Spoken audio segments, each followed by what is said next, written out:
Good morning, and it's NFP Friday. It is Labor Day weekend. It is Friday, September 2nd, 2022. And I'm Kenny Polker, your host of the party. And what is it that we need to know? We're not even going to talk about what happened last night because that's going to take us off course. Okay, so stocks were in an oversold position yesterday, which is why we saw them bounce as we moved into the latter half of the day. Technically, 39.03 proved to be that support.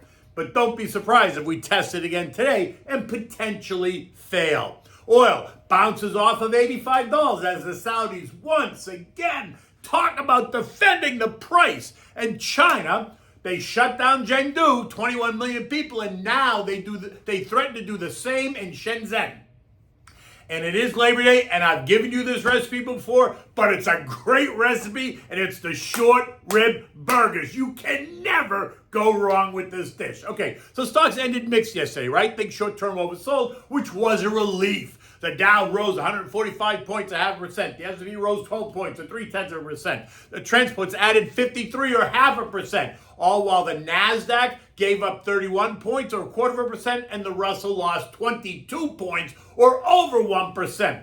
All as investors and traders and algos await today's non-farm payroll report as they balance their thoughts against what is becoming an increasingly hawkish Fed. And as if we haven't heard enough of that, yesterday Atlanta's Rafi Boston took the message to Georgia Tech College campus, telling a bunch of college students that inflation is just too damn high and the current pace of inflation at 8.5% is a long way from the Fed's target, which harks back to the Loretta Mester comments. She also thinks inflation is too damn high, where she said it is important for real interest rates to go positive in order to tackle inflation. And we did that math yesterday in my note, and it's glaringly clear what must happen. Either inflation has to completely collapse fairly soon, falling to sub 4%, which ain't happening, or the Fed must push interest rates up and through what the inflation rate is in order to get real rates positive. It's just a math problem, right? The Fed fund rate minus the inflation rate equals the real rate. Okay, so let's recap what happened as we approached Jackson Hole, right? The language out of the Fed began to change. It became more hawkish. Stocks began to wobble after surging 15% off the June lows. And then JJ took the stage, complete with a sharp beak and a 4.5-foot wingspan. Think red-tailed hawk. And stocks shit the bed. All of the indexes losing nearly 4% in one day as wave after wave of selling washed through the system. The sell-side algos all running for the one door that was unlocked while the buy-side algos just stepped aside, leaving a void in prices that sent markets into a tailspin. When the bell rang last Friday, it was ugly. But we had the weekend to consider the language and the tone and the meaning and what to do next. Sunday night on the East Coast was Monday morning in Asia. Futures were weak, and when the markets opened, prices began to plunge. As the sun moved across the sky and day became night in Asia and night became day in Europe, the mood, not much better, sent European stocks lower. And as the day became night in Europe and night became day in America, and the indiscriminate selling continued, stocks plunged again on Monday as all of the talking heads tried to make sense of it. Minneapolis Fed President Neely Kashkari telling the country that he was glad to see the markets react to JJ's speech by selling off. Something, somehow relishing in the idea that investors were suffering losses, which makes me want to ask, how short was he going into the Jackson Hole speech? And how short were all of the other Fed officials and all the congressional officials and any member of the administration?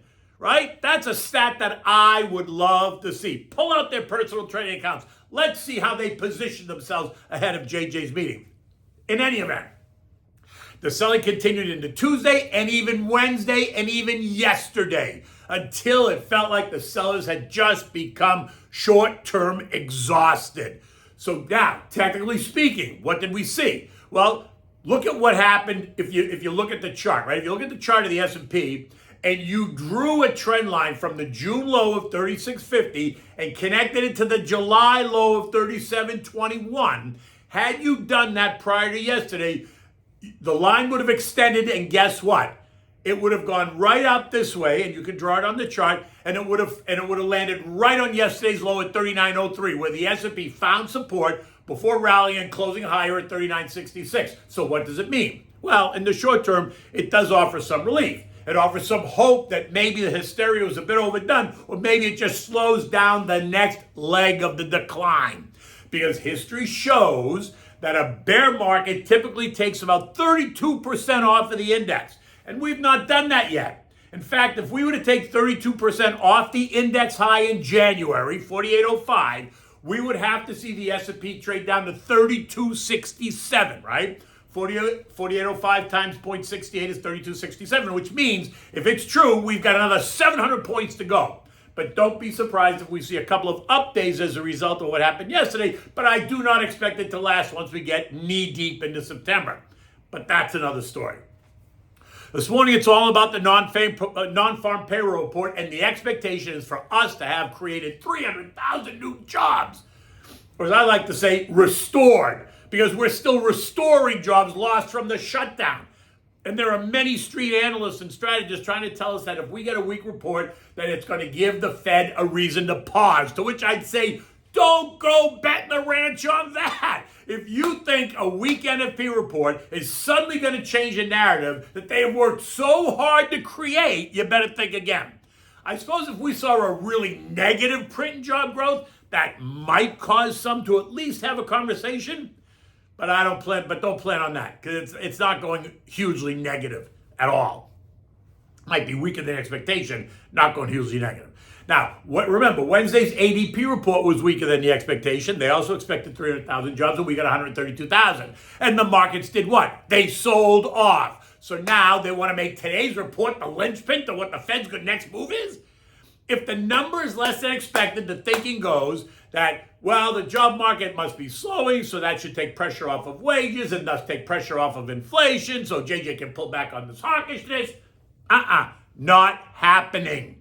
Listen, this reminds me of the Clinton-Bush election cycle, right? It's the economy, stupid. Or more definitively, in this case, it's inflation, stupid. Right? That's exactly what it is. It is inflation. We've heard that from every single member. And inflation is running at 8.5% year over year. 6 full percentage points above the Fed's target. And by all accounts, that is the concern. We've now heard that from every single member of the group. I mean, they're so concerned now that yesterday Rafi took the argument to that college campus and told the students that inflation is too damn high, right? So he's trying to get everybody on the same page, including 18 and 19-year-olds in college. Now, treasuries, this sounds like a broken record.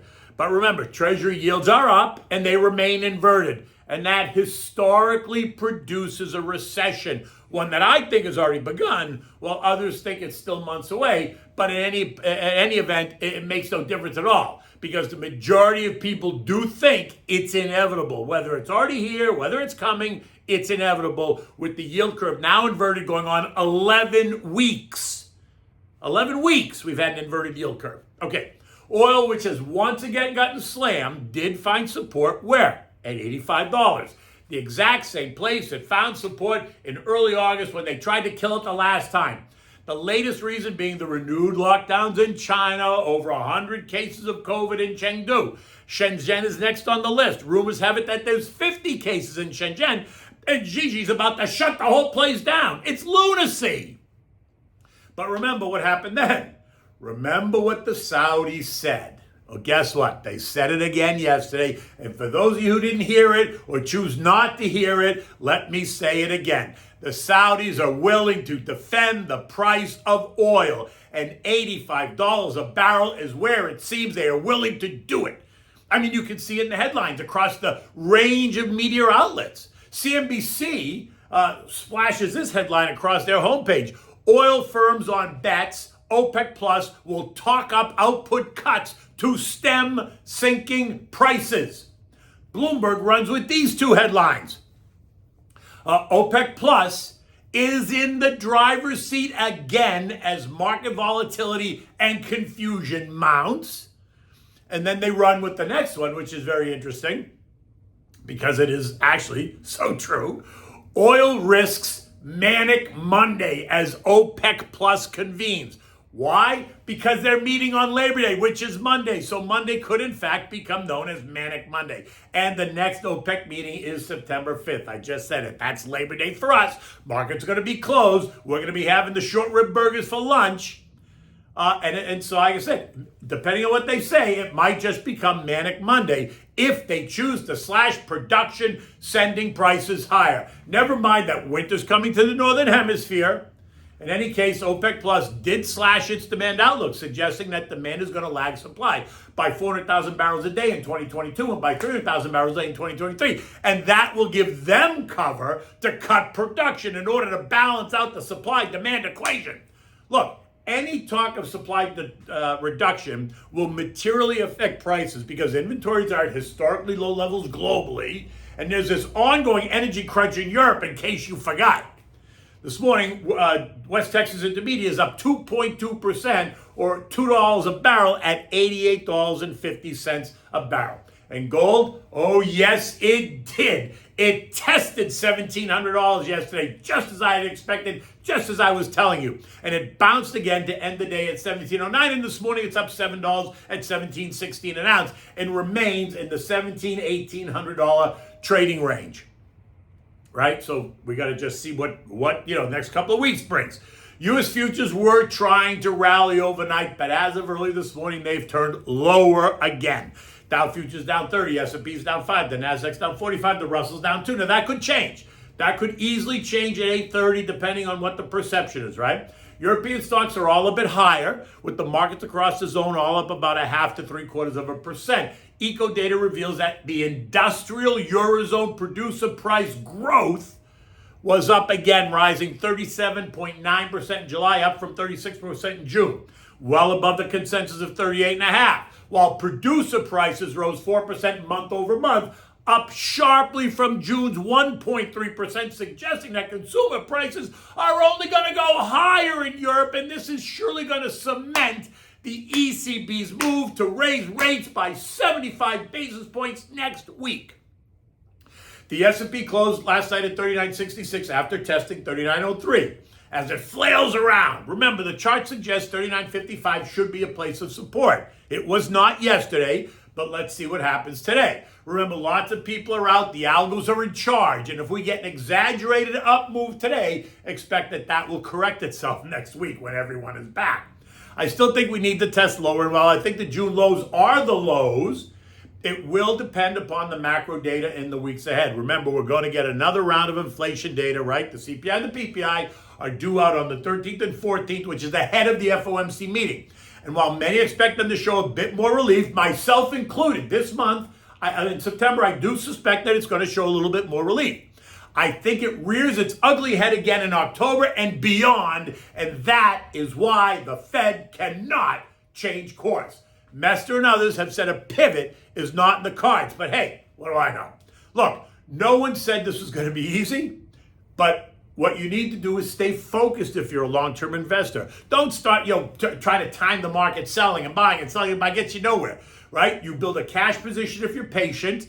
If you're nervous, and you be patient. If you own good, solid U.S. mega cap names that are decent divvy payers, then sit tight. Take advantage of weaker prices that is going to bring down your cost average. Sectors to be overweight right now: energy, healthcare, utilities, consumer staples. They all fit the bill. But you have to balance that out with where you are in your life cycle, right? Younger equals more risk. Take it on when you're younger. You got plenty of time. Older equals lower risk, all right? Okay, so I've given this to you before, but this is such a great recipe, and it's great for a long holiday weekend. It's the short rib burgers, and it's great for any summer barbecue because you really don't make these in the wintertime. So take advantage, right? So I'm going to give you a short rib recipe in a minute, but you want to make half a dozen ribs the night before or the morning of. You want to cool them and then shred the meat off the bone, right? And when it's ready, you're going to bring the shredded meat up to room temperature if you put it in the fridge. If not, you're on the counter. And then you're going to mix the cooked short rib meat with the ground chuck, 80-20. You want lots of fat in it. You don't want the lean hamburger meat. It's like eating cardboard. Season it with salt and pepper, form the burgers, light the grill, and let it get nice and hot, and then cook the burgers. Top them with sauteed onions, maybe mushrooms, Monterey Jack, all to complete the burger. While the burgers are cooking, you want to butter the brioche buns and toast them either on the grill or even in a frying pan. Then place the cooked burger on your bun with fresh lettuce, the sauteed onions and mushrooms, and naturally the melted cheese. Have mayo and ketchup on the side. You can have coleslaw. You can put coleslaw on the burger. Have you ever done that? It's delicious. Just try it. It's outstanding. Okay, so let me remind you about the braised short ribs, right? You have to get up early to make them. If you're going to make them that morning, you got to get up early and make them so they're ready for the afternoon cookout. Otherwise, you make them the day before. Begin with 6 beef short ribs. Right? Season it with salt and pepper, then brown them in a frying pan with a bit of olive oil, making sure you get them all nice and crusty brown on all sides. You don't want to burn them, you just want them to be crusty. After you have them all browned, you want to place them in a large, deep baking pan, lining them up on their sides. So they're kind of sitting on their sides like this. Next, you're gonna chop up 2 large white Spanish onions, a bunch of celery stalks, a bag of carrots. You want to smash 5 or 6 or 8 cloves of garlic. Add that all to the meat, making sure that you disperse the garlic all around. Next, you're going to add the chopped veggies on top of all the meat. You're not cooked, they're raw. Just put them right on top of all the meat. Now, back in that frying pan that you used to brown the beef, you're going to add a can of beef broth, 1 can of tomato paste, the tomato paste, right? A quarter to a half a bottle of your favorite red wine. You want to mix it well. Let the broth come to a boil, let the alcohol burn off, and let it steam away, right? After you're convinced that that's done enough, now you're going to take this and you're going to pour this into the baking pan. You want to bathe the short ribs in this mixture. You want to bathe them. Don't drown them. Bathe them. Cover them really tight. Put them in the oven. You preheated to 350 degrees. Let them cook for 4 or 5 hours, but they have to be covered really tight with the tinfoil because that's what causes them to become soft and they melt right off the bone. Oh my God, you can just taste it. It's so delicious. Anyway, after they've cooked, take them out, leave them on the counter, let them cool. And when they cool, then you can take 2 forks and you can take the meat off the bone and then shred the meat. And that's when you then take the shredded meat, mix it with the ground chuck, and then make your burgers, and voila, you're off to the races. Now listen, you make these, you put them on your barbecue table there with the recipes I've been giving you all week.